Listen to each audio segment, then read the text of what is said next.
الحمد لله الهادي من استهداه، الواقي من اتقاه، الكافي من تحرى رضاه، حمدا بالغا أمد التمام ومنتهاه، والصلاة والسلام الأتمان الأكملان على نبينا والنبيين وآل كل ما راج مغفرته ورحمه، ثم أما بعد.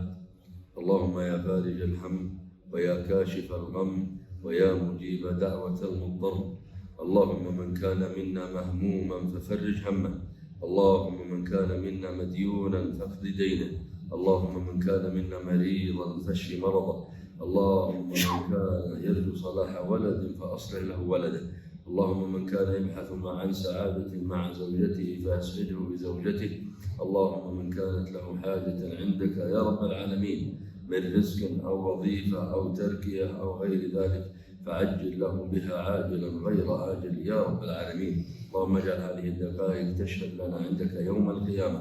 اللهم لا تسلمنا من هذا المكان إلا وقد قلت لنا قوموا مغفورا لكم قد بدلت سيئاتكم حسنات.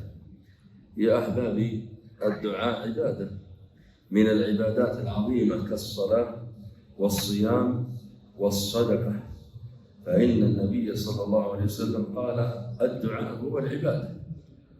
وأيضا الله عز وجل قد أمرنا أن ندعوه، وقال ربكم ادعوني أستجب لكم على الفور.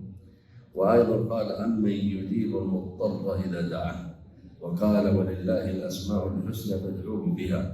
وقال أيضا قل ما يعبأ بكم ربي لولا دعاؤكم. إذن ينبغي لك أن تدعو الله. عندك هم ادعو الله، ما لك إلا الدعاء. عندك دين ما لك إلا الله ثم الدعاء. عندك تريد الجنة عليك بالدعاء، تريد النجاة من النار عليك بالدعاء، تريد السعادة في الدنيا عليك بالدعاء. ما في أمر إلا وهذا الدعاء علاج له.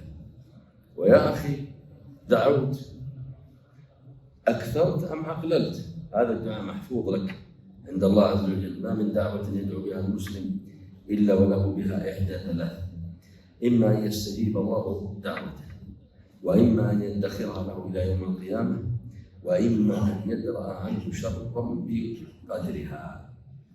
وبعض الناس يقول أنا أدعو من 20 سنة يا أخي إن الله يصلح ولدي لا وما أصلح على الله، وما يدريك، يظن أن الدعوة ضاعت. ما ضاعت عند الله. يمكن أن الله قد درأ عنك من الشرور آلاف الشرور وأنت لا تعلم.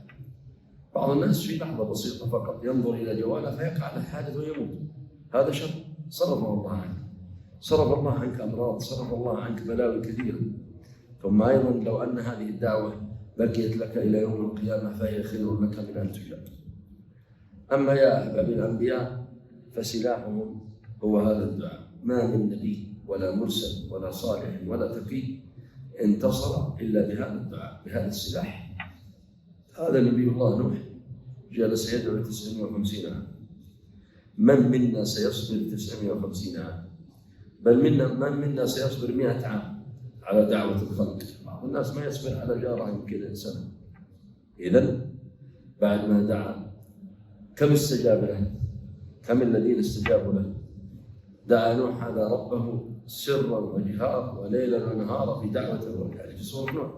ثم قال لقومه يريد أن يهديهم، قالوا يا نوح قد جادلتنا فأكثرت جدالنا فأتنا بما تعدنا إن كنت من الصادقين. استهزاء. وأيضا يقول الله عز وجل فما آمن معه إلا قليل فدعا ربه، استخدم السلاح أني مغلوب فانتصر. ترى بعض إخواننا المسلمين الآن مغلوب على أمرهم مضطهدين مظلومين، سينتصر لهم الله عز وجل، لكن ساندهم أنت بالدعاء، عليك بالدعاء. نحن نملك الدعاء، في إمكانك أن تدعو، وليس شرطا أن تدعو في المسجد. بعض الناس يقول ليش ما يقنتون في المساجد؟ هل منعك أحد أن تدعو في سجودك بين الأذان والإقامة؟ عند الأذان الآن نزول غير يجلس 2 3 غير هذا المطر وينزل، ادعي يا أخي، دعوه مستجاب، لن يمنعك أحد. إذن هذا سلاح الأنبياء. وأيوب كان مريض، رب إني مسني الضر وأنت أرحم الراحمين. إيه كلمة ربي هذه؟ أو يا رب يا رب يا رب، كم نرددها اليوم، كم ندعو الله عز وجل. ترى كل ما أكثرت من هذه الكلمة استجاب الله لك. أيضا زكريا عليه السلام كان يريد يعني ذرية، رب هب لي من الصالحين. موسى عليه السلام كان فقير، قال ربي إني لما أنزلت إلي من خير فقير. كلهم يدعون ربهم. إذا أنا وأنت لابد أن ندعو الله عز وجل. وكان آخرهم وأعظمهم وسيدهم وأشرفهم وأفضل الأنبياء والمرسلين وخير من وضع أثره هو النبي صلى الله عليه وسلم. هذا النبي الذي خرج في غزوة بدر، خرج مع 300 صحابي إلى بدر هذه المدينة، فلما وصل إليها قيل له أما القافلة فقد نجت ومرت قبل أيام.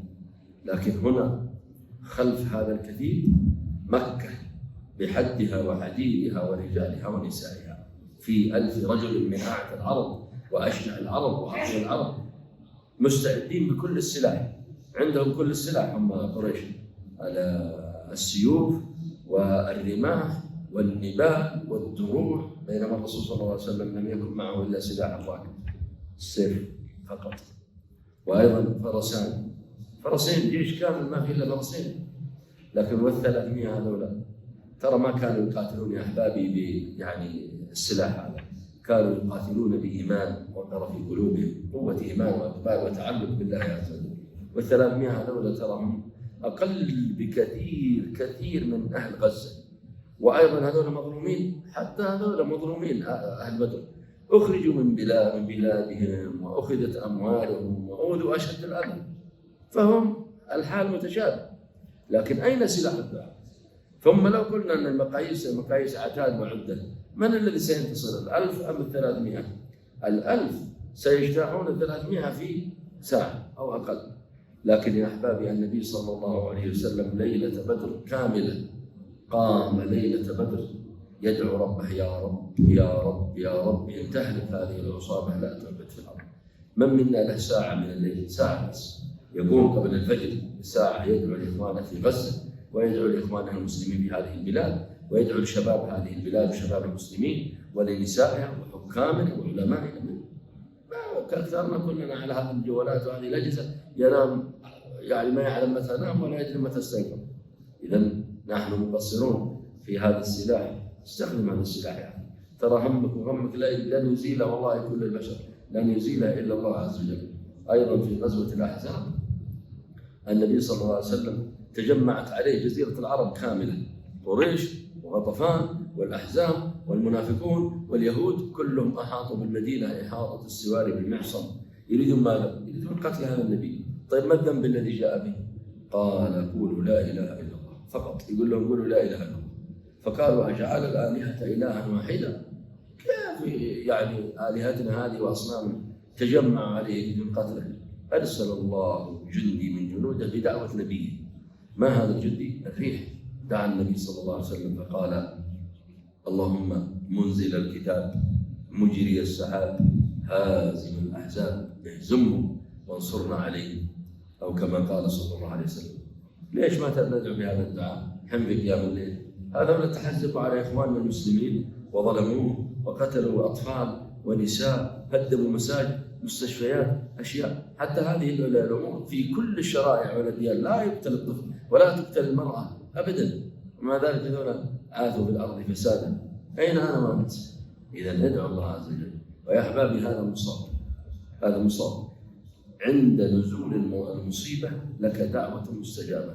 ما من مسلم تصيبه مصيبة فيقول إنا لله وإنا إليه راجعون، اللهم أجرني في مصيبتي واخلفني خيرا منها، إلا آجره الله في مصيبته وأخلفه خيرا منها. وأم سلمة رضي الله عنها هذه المرأة لما قالت هذا الدعاء، أم سلمة تعرفون قصة أم سلمة. أم سلمة من السابقين إلى الإسلام، أسلمت هي زوجها أبو سلمة، ثم أبو سلمة هذا من شدة الأذى هاجر إلى المدينة وتركها، فبقيت في مكة، ثم أرادت أن تهاجر بعد، فلا أمسكوا بها أهل مكة. كان أين تريد؟ قالت أريد زوجي في المدينة.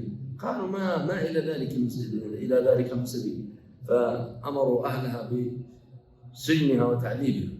فلما أخذوها أهلها جاء أهل أبو سلمة فأخذوا الطفل الذي معه، قالوا الطفل لنا، فأخذوه، فأصبح أبو سلمة في المدينة والمرأة في مكان والطفل في مكان، تشتتت الأسرة، تعذيب، ظلم. عاما كاملا وهي تخرج كل يوم إلى الأبطح تدعو وتبكي حتى يحتر النهار ثم تعود، فرحموها بعد عام فقالوا أطلقوها. فلما وصلت إلى المدينة لم تبقى مع زوجها إلا أشهر، ثم توفاه الله مصاب. فلذلك أنا وأنت أيضا الدنيا هذه ترى دنيا ليست جنة. انتبه تظن أنها تكتمل لك، سيأتيك من الهم والغم والمرض فقد الولد، ويأتيك من الابتلاءات حتى ومن اتهامات الناس. والله لو بقيت في هذا المسجد تتعبد لله عز وجل أنك لن تسلم من أسئلة الناس. فلما مات زوجها حزنت عليه فقالت إنا لله وإنا إليه راجعون، اللهم أجرني من مصيبتي واخلفني خيرا منها. وتقول قالت في نفسها ومن خير من أبي سلمة، تقول من اللي خير من هذا الرجل؟ فعوضه الله عز وجل بالنبي صلى الله عليه وسلم أفضل أهل الأرض. إذا أنا وأنت مع هذا المصاب وغيره، لما تأتيك مصيبة فقدت قريب أو حبيب أو والد أو ابن، ادعو الله يا أخي بهذا الدعاء، يعوضك الله عز وجل خيرا ويأجرك على مصيبتك. ويا أخي الحبيب، اعلم أنك بقدر يقينك وإحسانك للظن بالله عز وجل فإن الله يستجيب دعائك. ادعوا الله وأنتم موقنون بالإجابة. إذا عندك يقين سيستجيب الله لك. أيضا يقول إن الله لا يمل حتى تملوا. كيف الواحد يدعي؟ بعضهم يدعي وهو ينعس أو يتثاءب. إذن هذا لا بد أن يكون قلبك مقبل منكسر بين يدي الله عز وجل. تعرض حاجتك تبكي، لا مانع أنت يعني تخرج منك دمعة أو يقشعر جسدك وأنت في سجودك تدعو الله عز وجل، استجيب الله لك، لن تضيع هذه الدعوة. انتبه. وهذا الدعاء لا تظن أنه سهل، تهزأ بالدعاء وتزدريه وما تدري بما صنع الدعاء، سهام الليل لا تخطئ ولكن لها أمد وللأمد انقضاء. وأيضا ترى الإنسان لو سألته مرة مرتين أعطاك، لكن الله عز وجل يحب من يسأل الليل والنهار في كل حين. لا تسألن بني آدم حاجة وسل الذي أبوابه لا تغلق، الله يغضب إن تركت سؤاله وبني آدم حين يسأل يغضب. يا أخي موسى عليه السلام لما وصل إلى البحر قالوا يا موسى إننا لمدركون، ما في أمامك البحر وهذا طاغية من الطغاة مقبل بجيشه، ما هو مثل دولة يا إخوان الكردة والخنازير، ذاك طاغية قال أنا ربكم الأعلى. ما من إنسان على وجه الأرض قال هذه الكلمة إلا هذا الإنسان، قال أنا ربكم الأعلى وقال ما علمت لكم من إله غيري. هل تظن أنه سيرحمهم؟ أبدا، سيقتل فيهم قتلا يعني شديدا. ومع ذلك لما وصلوا إلى البحر قالوا يا موسى إنا لمدركون، قال كلا إن معي ربي سيهدين. معنا الله يا أخي، نحن نقول لا إله إلا الله، أين الله عز وجل؟ فوق العرش، وأنت تظن أن الله عز وجل لا يرى ما يفعله هؤلاء. ولا تحسب أن الله غافلا عما يعمل الظالمون، وكم من فئة قليلة غلبت فئة كثيرة بإذن الله. يا أحبابي احرص على هذا الدعاء، لا تكل ولا تمل. وترى هناك أزمنة يستجاب فيها الدعاء، وهناك أماكن يستجاب فيها الدعاء، وهناك أحوال يستجاب فيها الدعاء، لا تفرط فيها كلها. فالأزمنة كالسجود، وكساعة الجمعة، وكيوم عرفة، وكثلث الليل الآخر، وأيضا عند الأذان وبين الأذان والإقامة، هذه أزمنة. أما الأماكن فمثل صعيد عرفة، على صعيد عرفة هذه مكان يستجاب الدعاء، وأيضا المشعر الحرام، وعلى الصفا، وعلى المروة، وعند الجمرة الصغرى، وعند الجمرة الوسطى. وهناك أحوال كالمظلوم هذا حال، والمسافر هذا حال، والمضطر هذا حال، والوالد هذا حال. لذلك يحرص الإنسان أن يدعو بها كلها، ويدعو بهذه الدعوات كلها في الأزمنة والأمكنة والأحوال، يدعو لبلده ويدعو لنفسه ثم يدعو لإخوانه المسلمين. يا أحبابي احرصوا، لن يصلح حالك إلا بهذا الدعاء. أسأل الله الذي جمعني وإياكم في هذا المكان أن يغفر لنا ما قدمنا وما أخرنا وما أسررنا وما أعلنا. اللهم أصلح ظاهرنا وباطننا، اللهم أصلح سرنا وعلانيتنا، اللهم اصلح كبيرنا وصغيرنا وذكرنا وانثانا وحاكمنا ومحكومنا.